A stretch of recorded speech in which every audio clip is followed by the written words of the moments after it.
Elle me manque chaque jour, en particulier aujourd'hui. Je sais qu'elle me regarde de là où elle est, avec un sourire sur les lèvres. Je le sais. Ma mère avait 19 ans lorsqu'elle a traversé le monde seule, partant de l'Inde pour arriver en Californie, avec un rêve inébranlable, être la scientifique qui guérirait le cancer du sein. Lorsqu'elle a terminé ses études, elle devait rentrer dans son pays pour se marier de manière traditionnelle. Mais elle a rencontré mon père, Donald Harris, un étudiant venant de Jamaïque. Ils sont tombés amoureux, ils se sont mariés, et cet acte d'autodétermination a été la graine qui a vu pousser ma sœur et moi. En grandissant, nous avons beaucoup déménagé. Je me souviendrai toujours de ce grand camion avec toutes nos affaires prêts à partir dans l'Illinois, dans le Wisconsin, dans tous les États où le travail de mes parents nous ont menés. Mon plus vieux souvenir, c'est un souvenir rempli de joie, c'est un souvenir d'une maison pleine de rires, de musique, d'Aretha, Coltrane, Miles. Au parc, ma mère avait l'habitude de nous dire « Restez proche de moi ». Mais mon père avait tendance à nous dire, avec un sourire aux lèvres, « Cours, Kamala, cours, n'aie peur de rien, ne laisse rien t'arrêter ».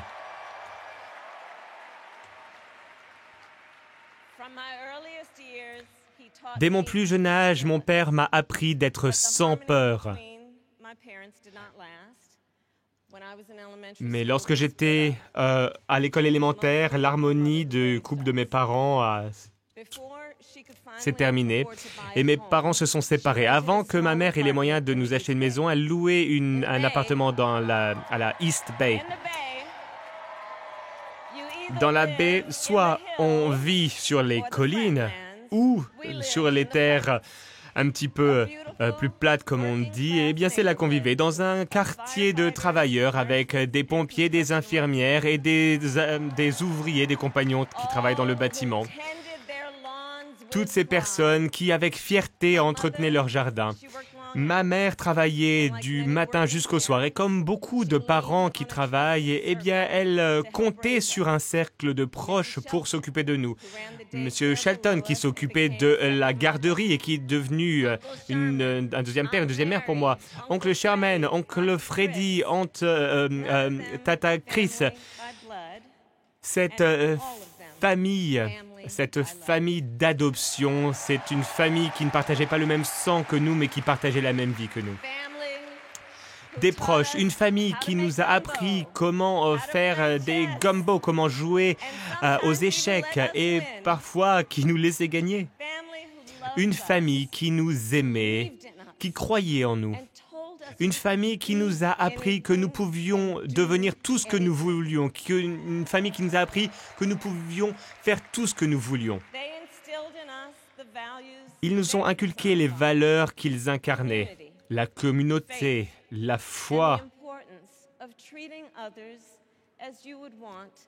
et le fait de traiter les autres comme on veut être traité, avec bienveillance, avec respect, avec compassion. Ma mère était une formidable femme de couleur de 1,50 m avec un accent. Et en tant que l'aînée, eh bien, j'ai vu comment le monde parfois la traitait. Mais ma mère n'a jamais perdu son sang-froid. Elle était dure, courageuse, elle était pionnière, elle s'est battue pour la santé des femmes et elle a appris à Maya et à moi une leçon que nous avons partagée. Elle nous a appris de ne jamais se plaindre face aux injustices, mais à la place de se plaindre, agir pour redresser les torts. Voilà ce que nous a appris notre mère. Et elle nous a aussi appris qu'il ne fallait jamais faire les choses à moitié.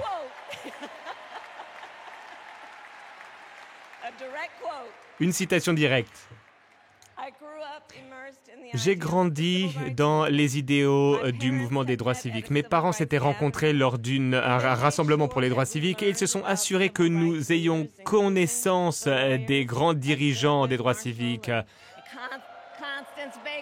Constance Baker Manley et tous les autres. Ces personnes qui se sont battues dans les tribunaux pour incarner la promesse des États-Unis. Très jeune déjà, j'ai pris une décision. Faire ce travail. Je voulais devenir avocate ou juriste. Et lorsque le moment est venu de choisir quel type de droit j'allais exercer, eh bien, c'était un tournant dans ma vie.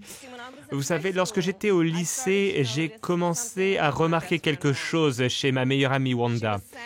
Elle était triste à l'école et parfois, elle ne souhaitait pas rentrer chez elle. Un jour, je lui ai demandé si tout allait bien.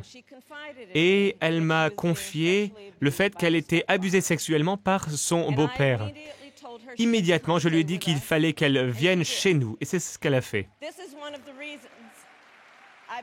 Voilà une des raisons pour lesquelles je suis devenu procureur, pour protéger les personnes comme Wanda. Parce que je suis convaincu d'une chose, c'est que chacune et chacun a le droit à la sécurité, à la dignité et à la justice.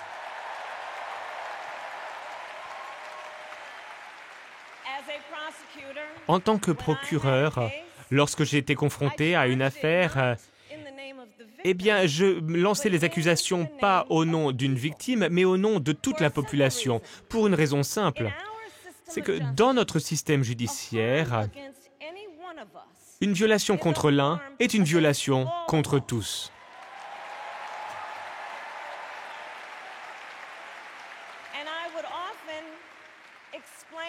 Et souvent, c'est quelque chose que j'expliquais aux survivants, aux survivantes de crimes. Je leur rappelais que personne ne doit avoir à se battre seul. Nous sommes toutes et tous ensemble dans le même bateau.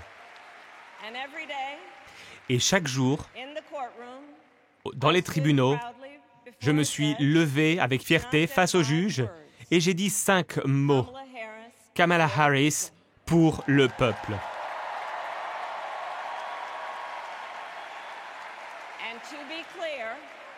Et pour être clair,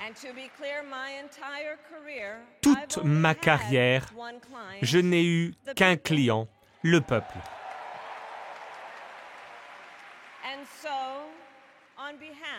Et donc, au nom du peuple,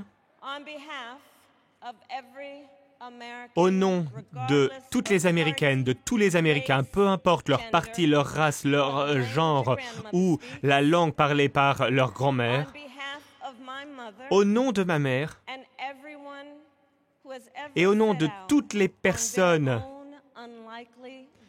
qui ont eu un parcours inhabituel, au nom des Américaines et des Américains avec qui j'ai grandi, au nom des personnes qui travaillent dur, qui poursuivent leurs rêves, qui se protègent mutuellement, au nom de chaque personne dont l'histoire n'a pu être écrite que dans la plus grande nation sur Terre, j'accepte votre investiture pour être la présidente des États-Unis d'Amérique.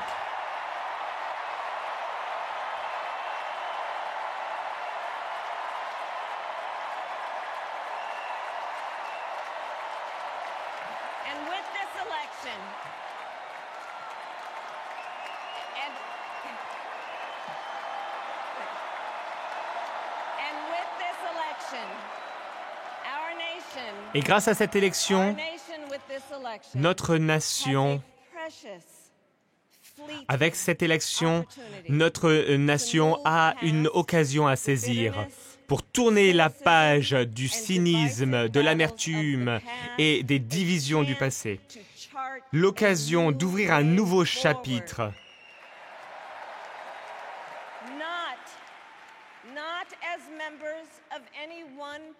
Où nous n'appartenons plus à des factions, à des partis, où nous appartenons à un pays, où nous sommes toutes et tous américaines et américains. Et je tiens à vous dire une chose, je sais qu'il y a des personnes qui ont des opinions politiques différentes qui nous regardent, et je tiens à ce que vous sachiez que je vous promets d'être la présidente de toutes les Américaines et de tous les Américains. Vous pouvez toujours me faire confiance.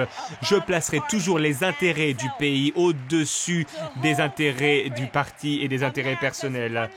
Les principes fondateurs des États-Unis, l'état de droit, les élections justes, le transfert pacifique du pouvoir seront toujours respectés.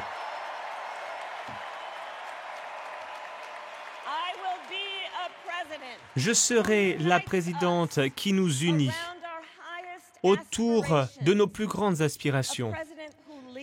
Je serai la présidente qui dirige et qui écoute. Je serai la présidente qui est réaliste, pragmatique, qui a du bon sens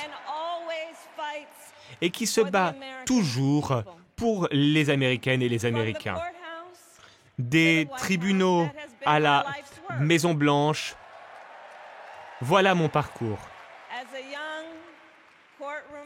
J'ai commencé comme jeune procureur à Oakland, en Californie, et déjà à l'époque, je défendais les femmes et les enfants contre les prédateurs qui les abusaient. En tant que procureur général de Californie, je me suis attaqué aux grands établissements bancaires.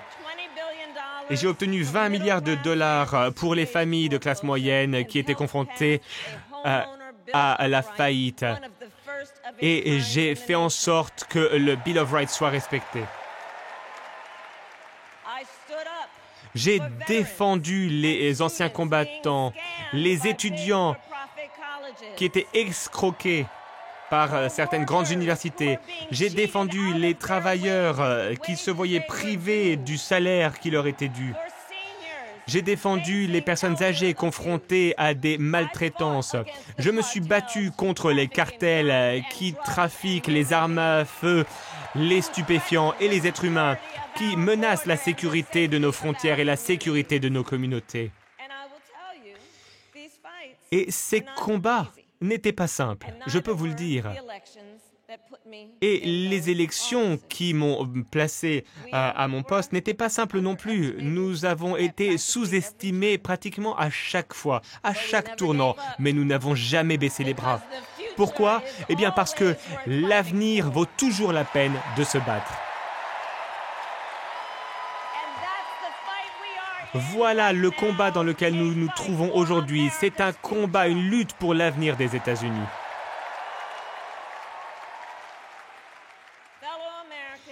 Chères Américaines, chers Américains, cette élection n'est pas simplement l'élection la plus importante de nos vies. C'est l'élection la plus importante de l'histoire de notre nation. À de nombreux égards, Donald Trump est un homme qui n'est pas sérieux. Mais les conséquences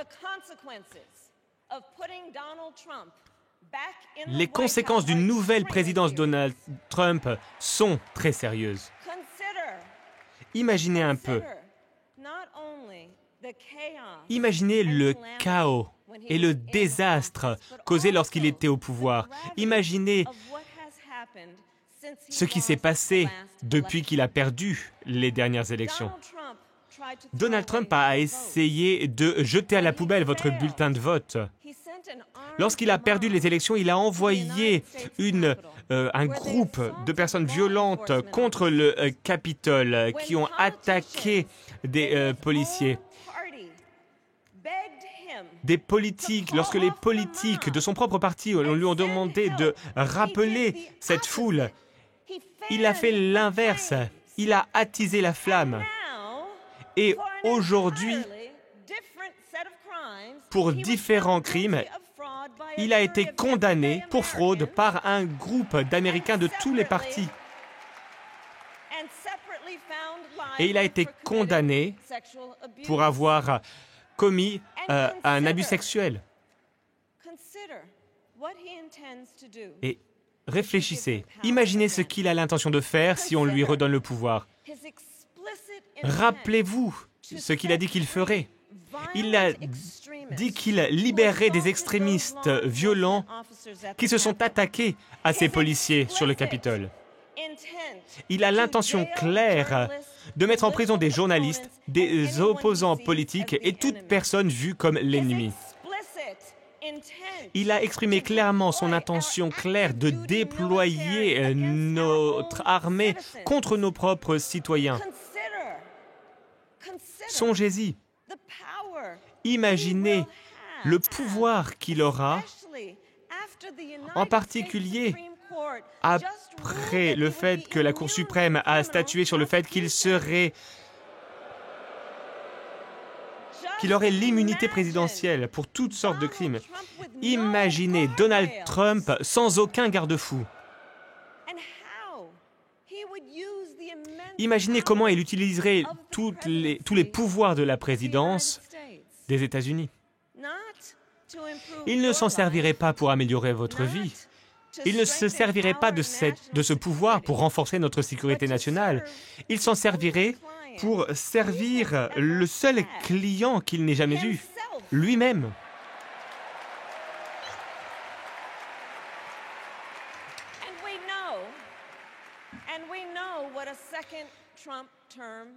Et nous savons à quoi ressemblerait un autre mandat. Donald Trump s'est exprimé dans le projet 2025, écrit par ses plus proches conseillers. Son objectif est de remettre les États-Unis dans le passé, mais nous ne reviendrons pas en arrière. Ils veulent que nous revenions en arrière, mais nous ne reviendrons pas en arrière. Nous ne reviendrons pas en arrière à une époque où Donald Trump a essayé de supprimer Medicare et les aides sociales. Nous ne reviendrons pas en arrière à une époque où il a essayé de se débarrasser de l'Affordable Care Act, où les entreprises d'assurance pouvaient rejeter les personnes avec des maladies préexistantes. Nous n'allons pas le laisser supprimer le ministère de l'Éducation qui finance les établissements scolaires publics. Nous n'allons pas le laisser mettre un terme à des programmes comme Head Start qui offrent une aide à la garde d'enfants, etc. Nous ne reviendrons pas en arrière.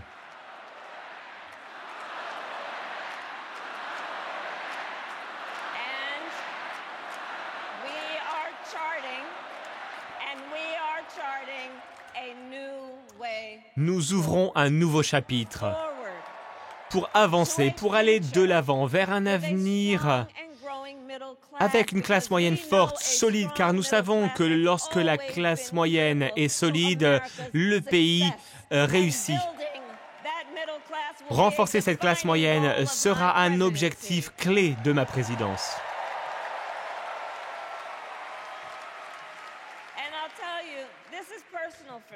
Et c'est une affaire personnelle pour moi. La classe moyenne, c'est là d'où je viens. Ma mère avait un budget strict.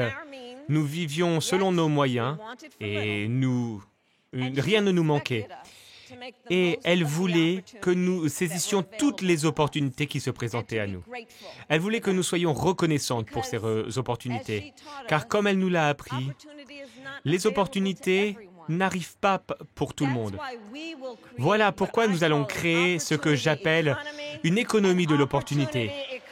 Une économie de l'opportunité où chacune et chacun a la possibilité de réussir et de se battre pour réussir.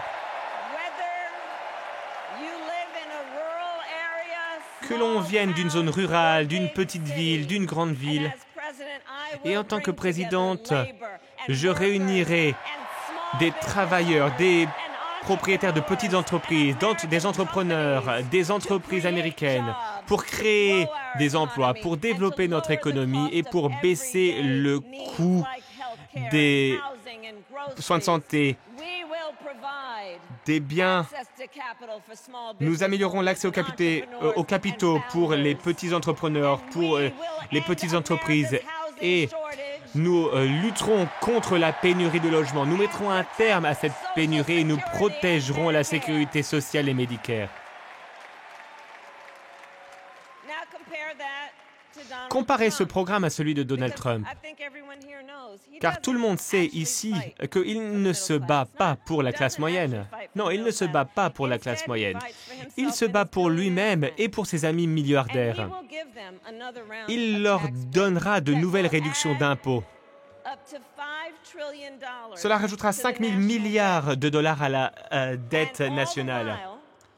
En parallèle, il a l'intention de faire passer une loi qui est on peut l'appeler une taxe Trump, qui augmentera les prix pour les classes moyennes d'environ 4 000 dollars par an. Au lieu d'une hausse des impôts, une taxe Trump, eh bien nous allons réduire les impôts pour la classe moyenne, qui profiteront à plus de 100 millions d'Américains.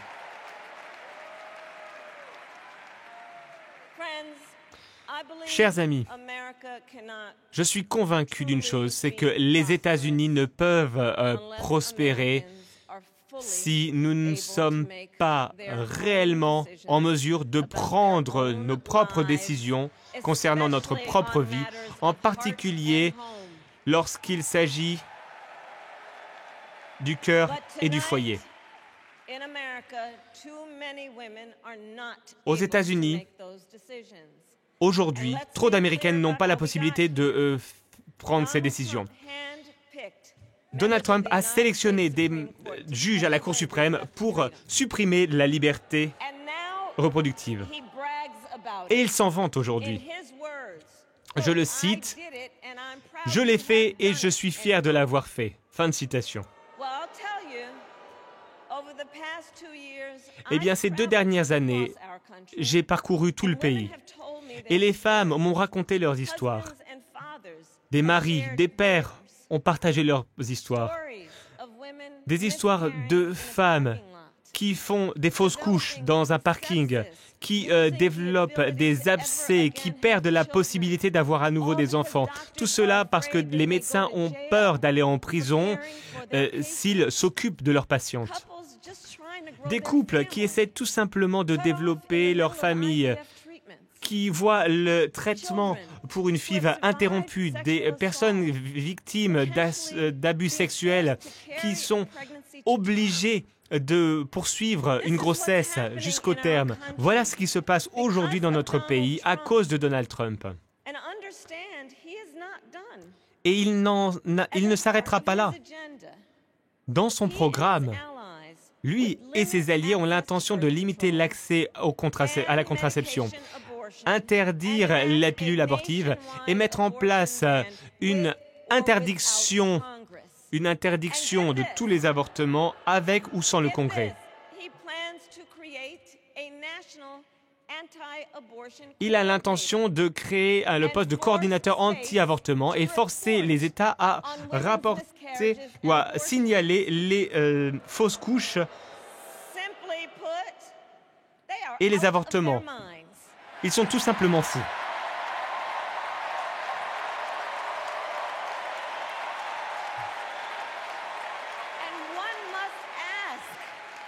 Et on doit se demander,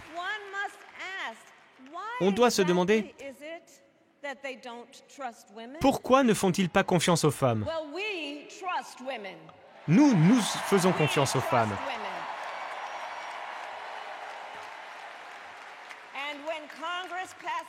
Et lorsque le Congrès vote une loi pour restaurer la liberté reproductive, en tant que présidente des États-Unis, c'est avec fierté que je la signerai pour qu'elle rentre en vigueur.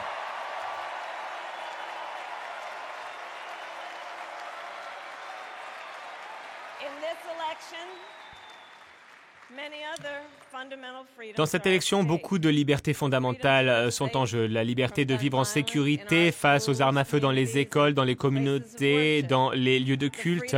La liberté d'aimer qui l'on veut ouvertement.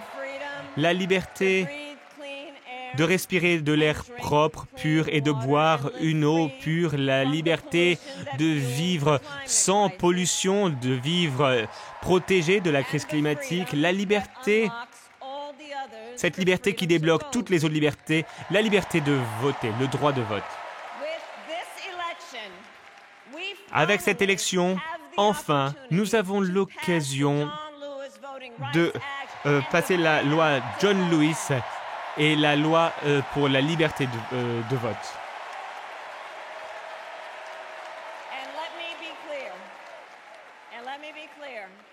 Et je tiens à être clair. Après des décennies passées dans le secteur judiciaire, je connais l'importance de la sûreté et de la sécurité, en particulier aux frontières. L'an dernier, Jill et moi avons rassemblé des républicains et des démocrates pour rédiger une loi sur la sécurité aux frontières. Elle a été approuvée par les républicains, mais Donald Trump a pensé qu'un accord sur les frontières nuirait à sa campagne. Il a donc demandé à ses alliés au Congrès de supprimer ou de faire abandonner cet accord. Eh bien, je refuse ce genre d'acte. Et voilà mon engagement. En tant que présidente, je ferai revenir l'accord sur la sécurité bipartisan et je ferai de cet accord une loi. Je sais que nous pouvons être à la hauteur de notre héritage en tant que nation d'immigrants. Je sais que nous pouvons réformer notre système d'immigration. Nous pouvons créer un parcours vers la citoyenneté sûre et nous pouvons en parallèle garantir la sécurité aux frontières.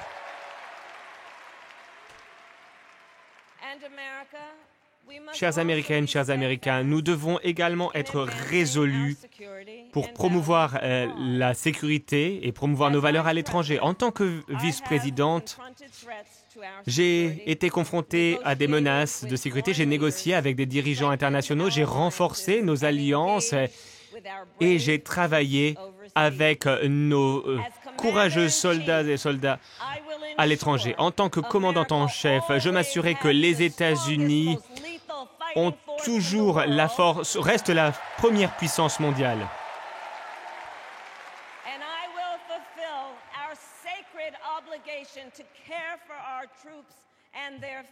Je m'assurerai que notre armée soit protégée, leurs proches soient protégés. Et j'honorerai toujours leur service et leur sacrifice.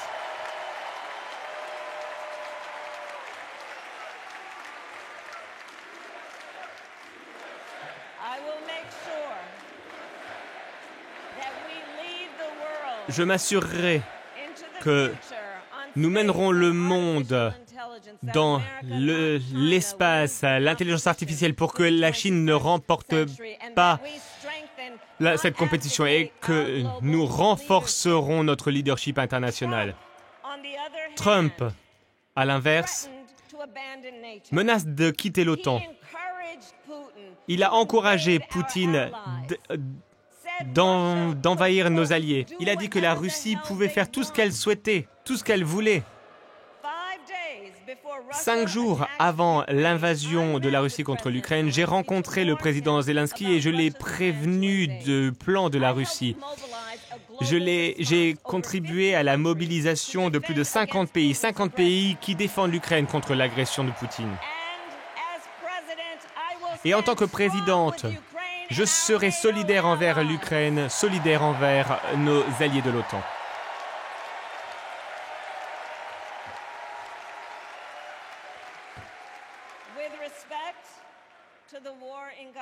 Concernant la guerre à Gaza, le président Biden et moi travaillons jour et nuit parce que le moment est venu de signer un accord pour libérer les otages, un accord pour un cessez-le-feu.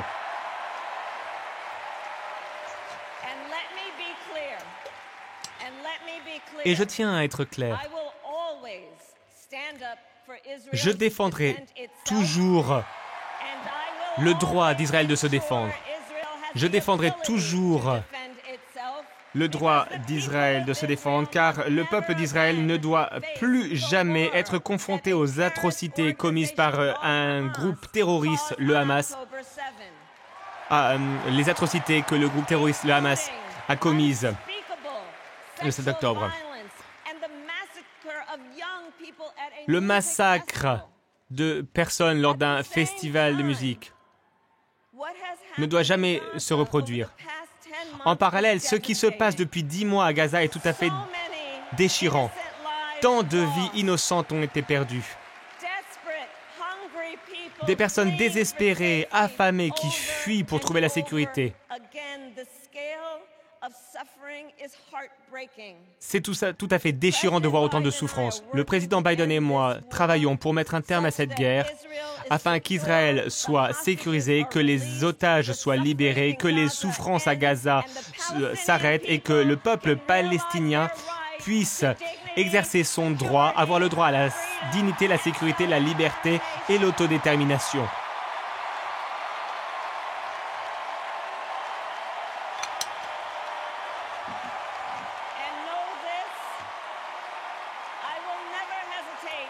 Je n'hésiterai jamais à agir pour défendre nos forces et nos intérêts contre l'Iran et contre les supplétifs iraniens. Je ne me rapprocherai pas des tyrans comme Kim Jong-un qui soutient Trump.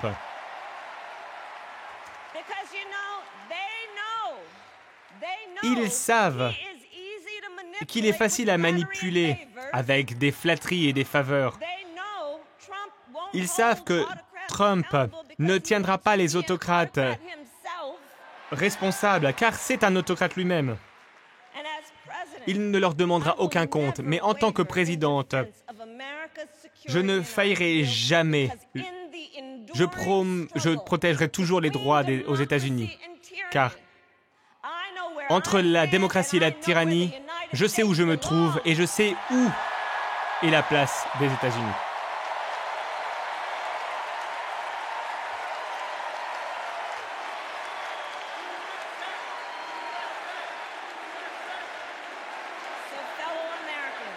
Chères Américaines, chers Américains,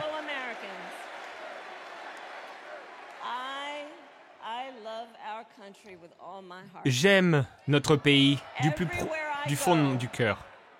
Partout où je vais, chaque personne que je rencontre, à chaque fois, je vois une nation prête à avancer. Une nation prête à ouvrir un nouveau chapitre dans la formidable histoire des États-Unis. Je vois un pays où nous sommes proches des valeurs qui ont bâti notre pays. Dans ce pays, tout est possible. Rien n'est impossible. Aux États-Unis, nous prenons soin les uns des autres. Nous nous occupons les uns des autres et nous reconnaissons le fait qu'il y a tant de choses qui nous unissent, beaucoup plus de choses qui nous unissent que de choses qui nous divisent.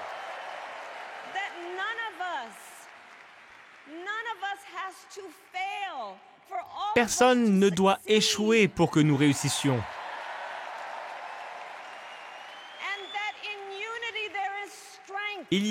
Nous sommes forts dans l'unité. Nos adversaires dans ce combat dénigrent l'Amérique chaque jour. Ils disent que la situation est catastrophique. Ma mère avait une autre histoire. Elle disait qu'il ne fallait jamais les autres dire qui vous êtes. Il faut montrer qui vous êtes.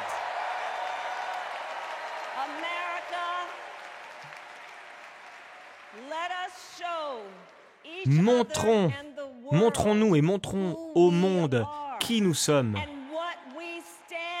et ce que nous défendons.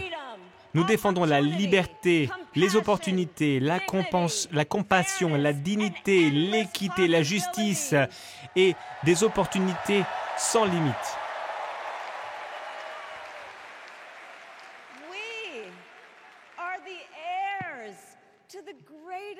Nous sommes les héritiers de la plus grande démocratie de l'histoire de l'humanité. Et au nom de nos enfants, de nos petits-enfants et de toutes celles et ceux qui ont fait d'énormes sacrifices pour notre liberté, nous devons être dignes de ce moment. C'est à notre tour aujourd'hui de faire ce que les générations qui nous ont précédés ont fait. Guidés par l'optimisme, guidés par la foi, se battre pour ce pays que nous aimons, se battre pour les idéaux que nous chérissons et pour faire respecter cette grande responsabilité, assumer cette grande responsabilité qui est un privilège, le privilège et la fierté d'être américain.